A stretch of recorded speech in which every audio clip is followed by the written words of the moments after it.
Today I'm looking like a real brother.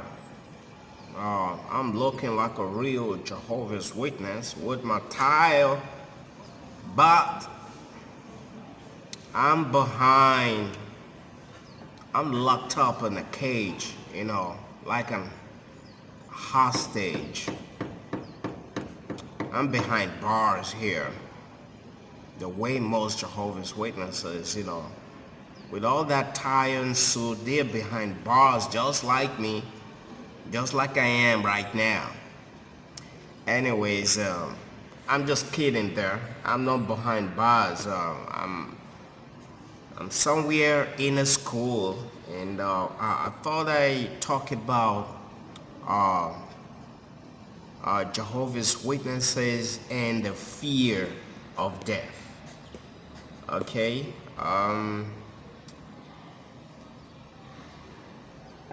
Why I was in the organization, I don't know if it is the same with some other persons out there, but for me, there was this constant fear of death. You know, I was always scared of dying. You know, I was seriously disturbed, and if I were in a country like the United States or most developed countries, I probably would have sought therapy.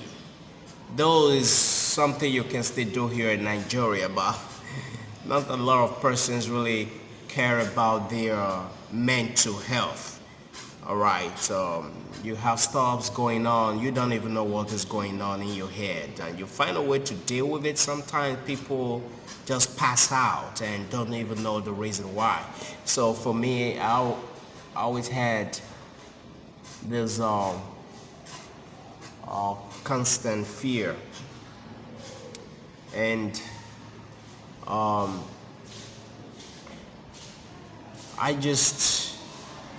and the reason why I was always afraid of dying was because I was in an organization where the demands and the requirements, the prescription of the organization, is just too high that you can measure up. And as one in the organization, there's this constant talk about Armageddon coming soon, and that those who do not follow Jehovah will die in Armageddon. So, and I felt that I wasn't worthy. I thought, or I knew that I was not going to make it. Looking at it from the mirror of the Jehovah's Witnesses, I was not gonna make it. So, but I wanted to survive Armageddon. So, I had this conflict now. What do? I am not doing what I'm supposed to do. I do not want to die. Should I die now without turning a new leaf? It's gonna be, wow. I didn't want that. I know that if Armageddon struck today, I was one of those people who wanted God to hold Armageddon because I still had my shit to clean up. Okay? So I didn't want the end to even come like most Jehovah's Witnesses, because I would not survive the end should it come. I would not survive it. So it'd be a good thing Jehovah holds the wind of Armageddon so I can clean up my shit and be able to fall in line and be in good standing with the organization. I would say in my video that I wasn't the nice. I was a nice guy, and I'm still a nice guy. I'm a good person, but I was not fit for the organization because I couldn't follow the rules and the laws the way it should be, but I had hope. So because of these falling short of my in court, whenever I board a bus or I'm driving or I'm going to have to journey to another, or let me just show you,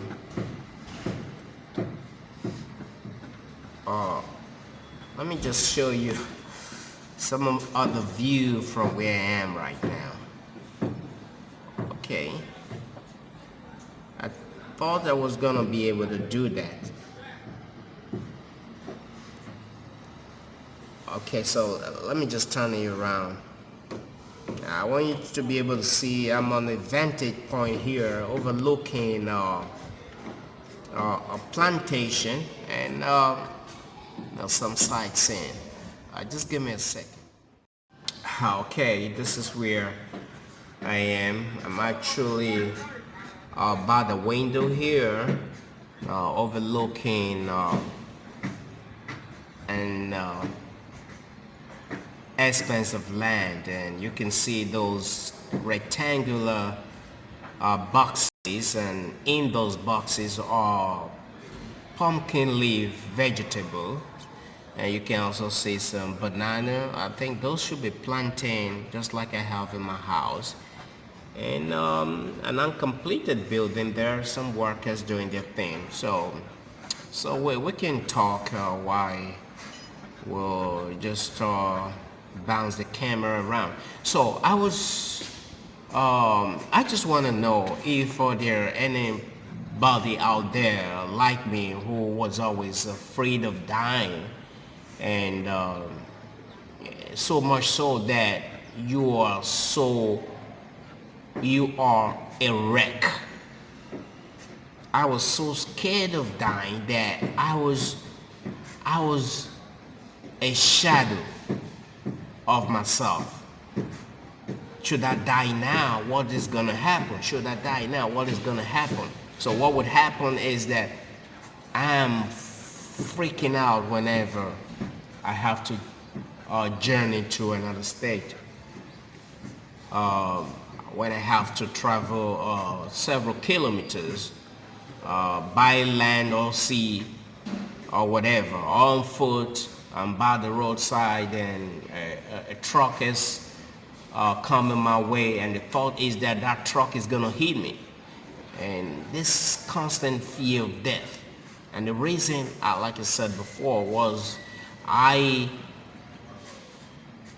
in fact, most Jehovah's Witnesses don't even think they're gonna make it.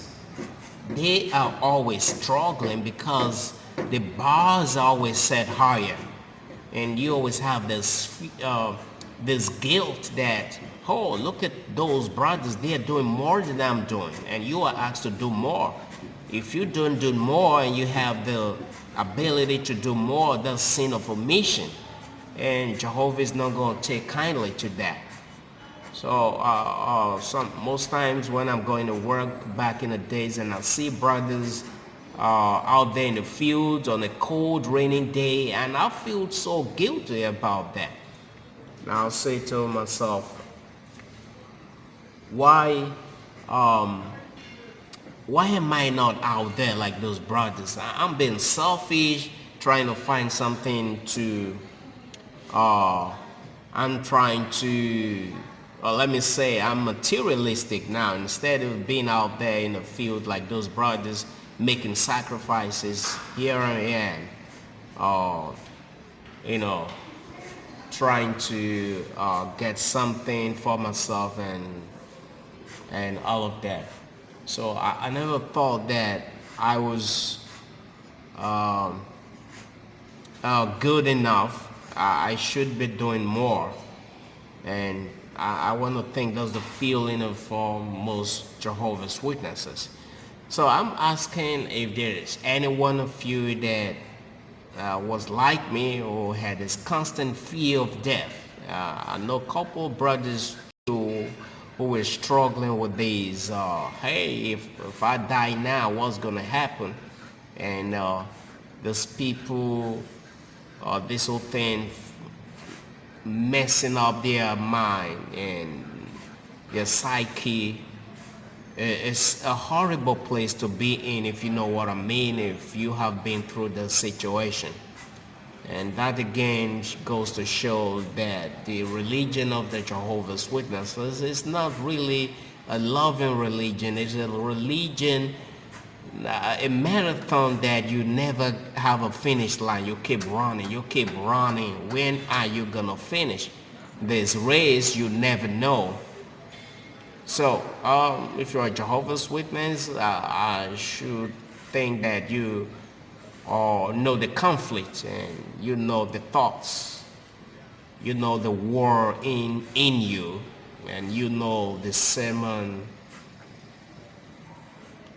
you know what you're told to do. And you probably might have had my experience. There's a constant fear of death, and I'm thankful that as soon as I woke up, I was able to manage my depression, and life is pretty nice, pretty good. It's not as hard.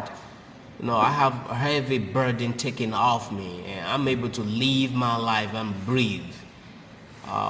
That's just my experience. I thought I'd let you into this.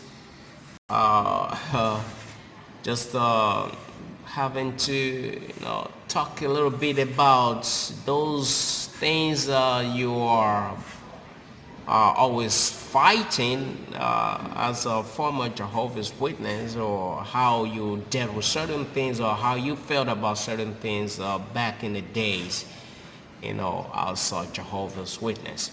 Okay, I'm gonna just slam my brakes here and get back to work. A little time off here, and I thought I just dropped this one.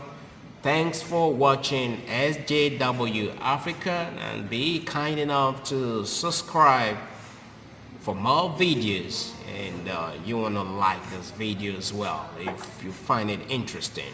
SJW Africa signing out.